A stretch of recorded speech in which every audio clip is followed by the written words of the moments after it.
Hai. Selamat datang kembali di channel Min Donghua. Kali ini kita akan melanjutkan cerita Donghua, Battle Truck di Heaven. Nggak pakai lama lagi, langsung aja kita ke ceritanya. Check it out. Bagaimanapun, tombak pemecah bencana memiliki kekuatan guntur yang sebenarnya. Dan di bawah kekuatan guntur, kecepatannya juga meningkat drastis. Sehingga dalam sekejap, tombak bencana langsung menghantam energi pedang yang menyerupai guntur. Duar!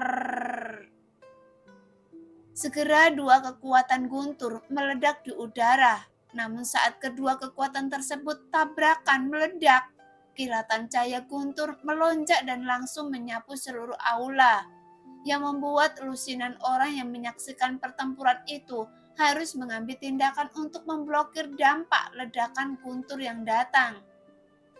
Namun suara tabrakan yang bergemuruh tidak ada habisnya terus menyebar, sehingga seluruh aula tampak bergetar hebat. Bahkan sekalipun ada lebih dari selusin orang yang bersembunyi di tepian, saat mereka menyaksikan pertempuran tersebut, mereka tetap tidak bisa menghindari pengaruhnya. Setelah konfrontasi sengit itu berlangsung, sosok besar Xiaoyan masih berdiri tegak dengan energi putih yang terus meningkat, seolah-olah dia ingin memamerkan tubuh kuatnya tanpa syarat apapun. Jelas, dua keterampilan pedang kuat Ye Chuan tidak menyebabkan kerusakan apapun pada Xiaoyan. Meskipun kekuatan Ye Chuan setara dengan Xiaoyan, hanya saja kedua belah pihak mendedikasikan kemampuan bertarung mereka yang paling kuat. Saya masih memiliki pedang lain dan akan menggunakannya. Ye Chuan mendengus dingin, kemudian dia menggambar lingkaran dengan pedangnya. Setelah energi pedang putih mengalir, kekuatan abadinya juga melonjak dengan liar. Kemudian energi pedang Zhongheng menyebar angin kencang di sekitarnya, yang membuat udara di aula sepertinya membeku saat ini. Dengan cepat, energi pedang yang dibentuk oleh energi pedang menyapu sekeliling dengan ganas. Namun Xiaoyan tiba-tiba mengepakkan kelima jarinya saat ini. Kemudian kekuatan di tubuhnya mulai melonjak dengan nyala api. Guntur, kekuatan jiwa, kekuatan keabadian, kekuatan 6 keinginan, lengan yang meledak, dan kekuatan darah avatar dewa asli. Saat 7 kekuatan mulai berkumpul, fluktuasi bersama, itu memicu gelombang yang mengerikan juga terjadi pada Xiaoyan. Dengan tubuhnya yang besar seperti gunung, dia bersiap mengayunkan tinjunya ke arah energi pedang yang mengamuk dengan satu pukulan. Pada saat ini, orang kuat di alam keabadian Kaisar dimulai lagi. Pedang ketiga, pedang menghancurkan langit. Ye Chuan berteriak sambil mengangkat tangannya dan mengayunkan pedangnya, sehingga dengan cepat energi pedang ini menembus seluruh aula dengan momentum yang luar biasa. 7 tinju mengejutkan para dewa. Dalam Xiaoyan menghadapi pedang pembunuh dewa ini, Xiaoyan juga tahu bahwa kekuatannya pasti sangat dahsyat. Tapi saat ini, 7 tinju mengejutkan para dewa milik Xiaoyan juga berisi kekuatan paling kuat di tubuh Xiaoyan, yang bercampur menjadi satu dalam kekuatan pukulan ini. Sehingga itu juga sama terlihat sangat menakjubkannya. Jadi kedua serangan tersebut juga setara dengan satu sama lain. Mari kita lihat siapa yang akan menjadi pemenang sebenarnya. Dengan kekuatan tabrakan seperti itu, tidak masuk akal jika keduanya bisa bertahan. Jadi hanya orang tetap bisa berdiri pada akhirnya yang akan menjadi pemenang sesungguhnya. Saat energi pedang Zhongheng mengaum dengan ganas, 7 pukulan campuran Xiaoyan saling bertabrakan dengan keras. Duar! Saat ini, puluhan orang menyaksikan pertempuran di aula utama. Semua orang mundur ke tepi terjauh. Namun pada saat ini, mereka semua bertindak serempak dengan menggunakan kekuatan mereka untuk membuat perisai cahaya yang kuat. untuk menahan dampak besar dari ledakan tersebut. Pada saat yang sama, di pusat aula utama, semua orang tidak tahu apakah kekuatan itu energi pedang Yechuan ataukah berbagai kekuatan yang muncul dari tangan Xiaoyan. Itu berubah menjadi adegan kekacauan, itu menyelimuti sosok mereka berdua, hingga suara gemuruh berangsur-angsur hilang. Baru saja saat itulah semua orang mendengar ada suara teredam yang keluar dari dalam kekacauan tersebut. Kemudian sesosok tubuh melesat keluar dan langsung menghantam keras ke dinding aula. Segera seteguk besar darah menyembur keluar. Adapun orang yang memuntahkan darah adalah Yechuan. Bahkan tanpa menunggu semua orang menunjukkan ketertarikannya, tiba-tiba seutas benang tipis panjang melintas di dada Yechuan dan langsung menembusnya. Kemudian sebuah lengan merah cerah muncul dari belakang Yechuan.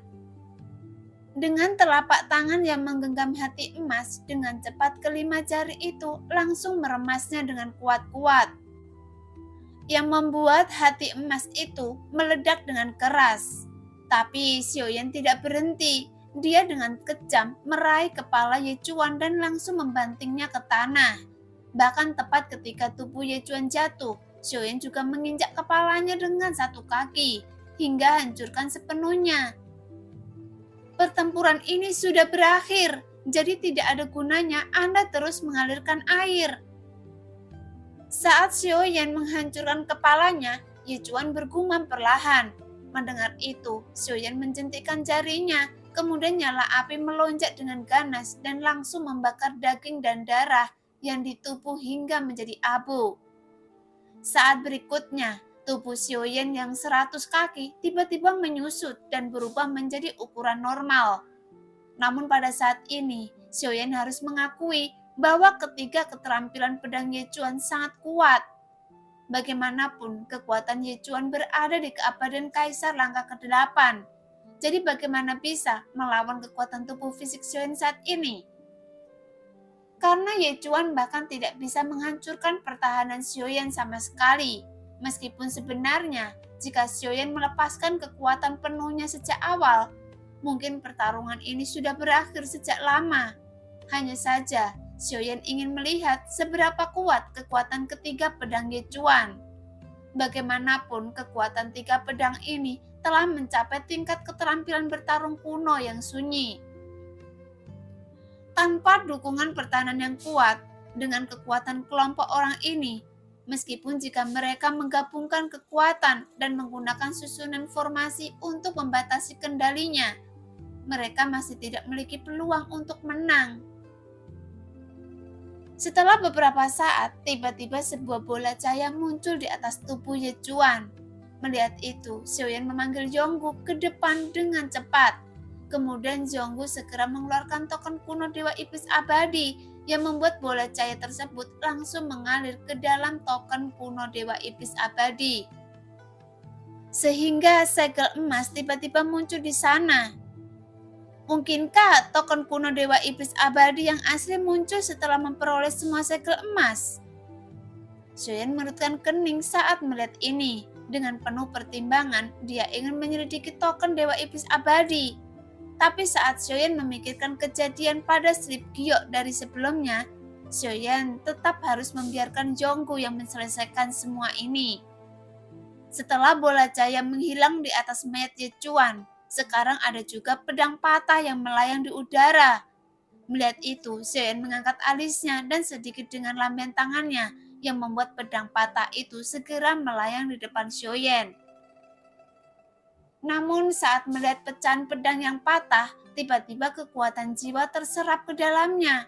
Kemudian sosok Yechuan muncul di benak Xiaoyan. Saya adalah leluhur keluarga Ye. Bisakah Anda membantu saya untuk membawa sisa jiwa saya kembali ke rumah keluarga Ye saya? Mendengar itu, Xiaoyan langsung melambaikan tangannya dan langsung membuang pecahan pedang yang patah itu. Namun tanpa diduga, pecahan pedang yang patah terbang ke depan Xiaoyan lagi. Sebuah suara muncul di benak Xiaoyan. Saudaraku, jika Anda bisa melakukannya, saya bisa memberi Anda keterampilan bertarung tingkat kuno. Anda harus memberikannya sekarang. Jika tidak, Anda bisa menemukan orang lain. Jawab Xiaoyan dengan dingin. Saudaraku, sekarang saya hanyalah sisa jiwa yang dipenjara di sini oleh klan Cimi. Jika Anda dapat mengirim saya ke rumah keluarga Ye, saya pasti tidak akan mengingkari janji saya. Pikiran itu muncul lagi dari pedang yang patah dalam benak Xiaoyan. Meskipun saya merasakan kasihan, tapi saya tidak menggunakan pedang. Jadi bagi saya, keterampilan pedang tingkat kuno ini benar-benar tidak berguna. Sekarang Xiaoyan benar-benar tidak ingin mengalami sebab dan akibat ini. Lagi pula, kapan dia punya waktu untuk mengirimnya kembali ke rumah keluarga Ye? Saudaraku, selama Anda bersedia membawa saya keluar dari sini, sebelum saya melihat Anda juga menggunakan senjata, meskipun itu bukan pedang, tapi itu memiliki efek yang sama dengan pedang berat milik keluarga Ye saya. Dan saya bisa memberi Anda keterampilan bertarung tingkat kuno. Tebasan simpul langit 7 karakter, kata Ye Chuan dengan serius.